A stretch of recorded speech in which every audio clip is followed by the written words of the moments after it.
ஒருவர் ஒழு செய்துவிட்டு அஷ்ஹது அன் லா இலாஹ இல்லல்லாஹ் வ அஷ்ஹது அன்ன முஹம்மதன் அப்துஹு வ ரசூலுஹு என்று சொல்வாரேயானால், அவ்வளவுதான். ஒருவர் ஒழு செய்துவிட்டு அஷ்ஹது அன் லா இலாஹ இல்லல்லாஹ் வ அஷ்ஹது அன்ன முஹம்மதன் அப்துஹு வ ரசூலுஹு என்று சொல்வாரேயானால், இல்லா ஃபுதிஹத் லஹு அல் ஜன்னத்து ஸமானியா, அவருக்காக வேண்டி 8 சொர்க்கத்தின் வாசல்களும் திறக்கப்படுகிறது. இல்லா ஃபுதிஹத் லஹு அபுவாபுல் ஜன்னத்தி ஸமானியா, அவருக்காக சொர்க்கத்தின் 8 வாசல்களும் திறக்கப்படுகிறது. ஃபயதுகுலு மின் ஐஹா ஷா, அவர் விரும்பிய வாசல் வழியாக நுழைந்து கொள்ளலாம் என்று நபிகள் நாயகம் சொன்னார்கள். எப்படிப்பட்ட சிறப்பு!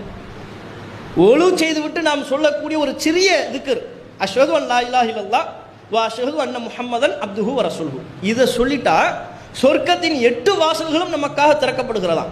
முஸ்லிம்ல பதிவு செய்யப்பட்டிருக்கிற செய்தி. நாம் விரும்பிய வாசல் வழியாக உள்ளே நுழையலாம் என்கிற அளவிற்கு ஒரு சிறப்பு இந்த வாசகத்தை சொல்பவருக்கு, இந்த திக்ரை சொல்பவருக்கு கிடைக்கிறது என்று நபிகள் நாயகம் சொன்னார்.